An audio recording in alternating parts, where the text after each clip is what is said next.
Andhra Pradesh Congress party అధ్యక్షురాలు YS Sharmila నెల్లూరులోని ఇందిరా భవన్లో నాయకులు కార్యకర్తలతో విస్తృత స్థాయి సమావేశం నిర్వహించారు. ఈ సందర్భంగా ఆమె మీడియాతో మాట్లాడుతూ ఎన్నికల్లో వైకాపా ఓడిపోయాకే మాజీ సీఎం జగన్ ప్రజల్లోకి వస్తున్నారని ఏపీ కాంగ్రెస్ అధ్యక్షురాలు వైఎస్ షర్మిల అన్నారు. ఉనికి కోసం బల ప్రదర్శనలు చేస్తున్నారని, జనం మర్చిపోతారని, ఈ తంటాలు పడుతున్నారని ఎద్దేవా చేశారు. జగన్ వాహనం కింద పడి సింగయ్య అనే వ్యక్తి చనిపోవడం దురదృష్టకరం. జగన్ దీన్ని గమనించకపోవడం బాధాకరం. ఈ ఘటనను ఫేక్ అనడం తప్పు. మానవత్వం గురించి మాట్లాడే హక్కు ఆయనకు లేదు. ప్రజలను చంపుతూ జగన్ పర్యటనకు ఎందుకు అనుమతి ఇస్తున్నారు? అసెంబ్లీ వేదికగా ఆయన పోరాటాలు చేయాలి. అక్కడికి వెళ్లే దమ్ము లేకనే బయట మాట్లాడుతున్నారు అని షర్మిల విమర్శించారు.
బాబాయ్ చూడమ్మా.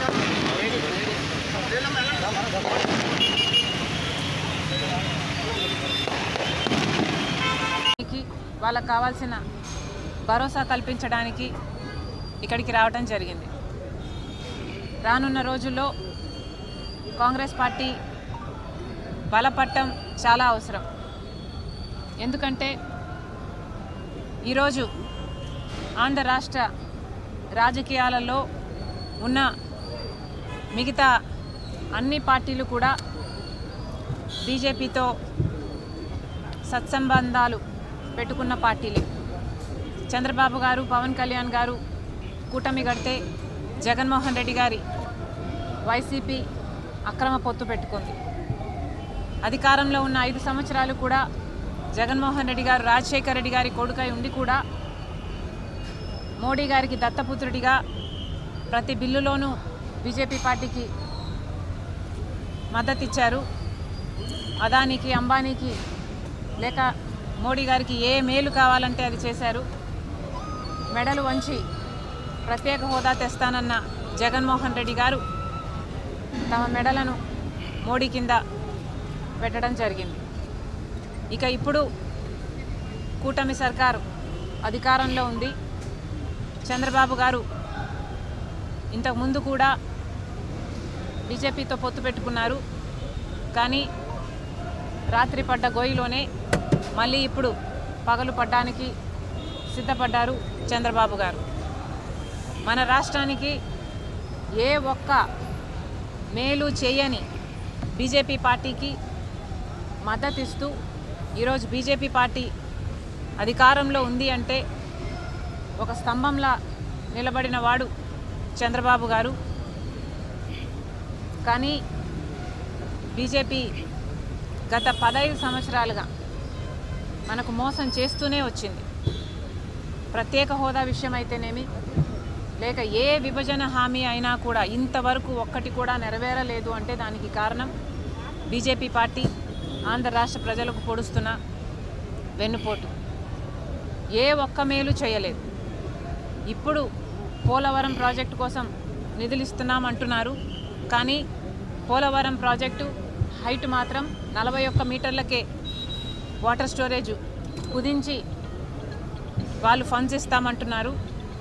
ఈ ప్రకటన పార్లమెంట్లో చేసినా కూడా ఆంధ్ర రాష్ట్రానికి చెందిన ఏ ఒక్క పార్లమెంటేరియన్ కూడా పోలవరం హైటు 45 మీటర్లు ఉంటేనే ఇది గ్రావిటీ బేస్డ్ ప్రాజెక్ట్ అవుతుంది, లేకపోతే ఇది లిఫ్ట్ ఇరిగేషన్ ప్రాజెక్ట్ అవుతుంది అని ఒక్కడు కూడా మాట్లాడలేదు అంటే ఎంత దురదృష్టకరమో ఇది ఆంధ్ర రాష్ట్ర ప్రజలందరూ గమనించాల్సిన విషయం.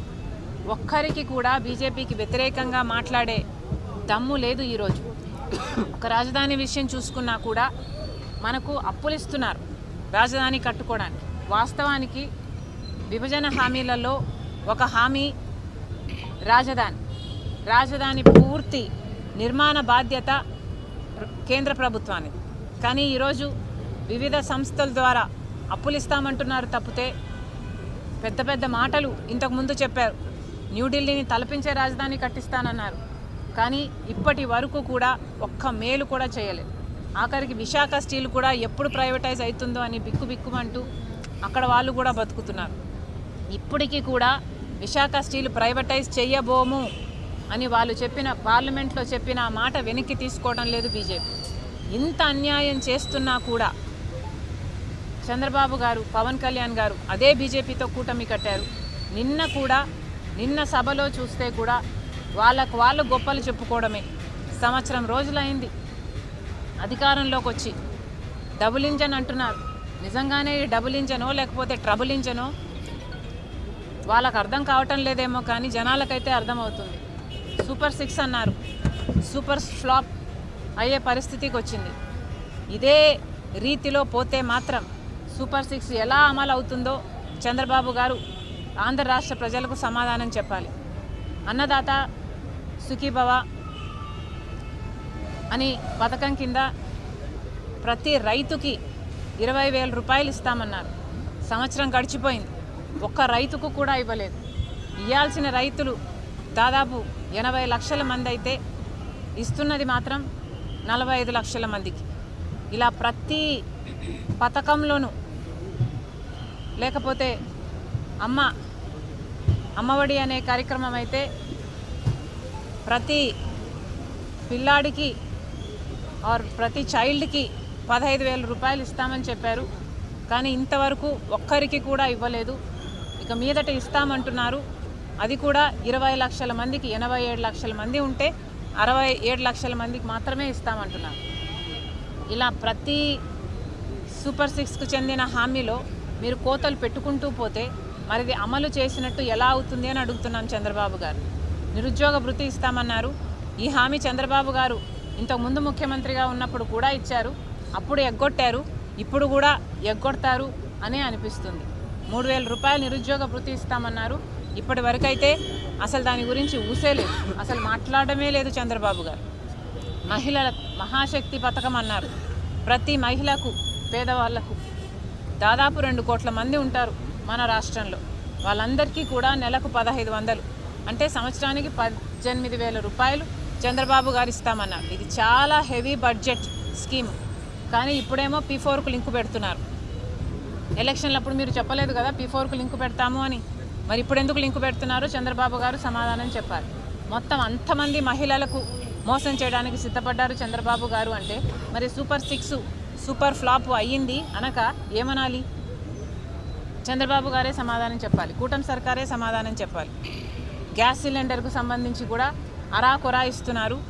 ఇక మహిళలకు సంబంధించిన ఫ్రీ బస్ అయితే చాలా చిన్న పథకం. పక్కన కాంగ్రెస్ అధికారంలో ఉన్న రాష్ట్రాలు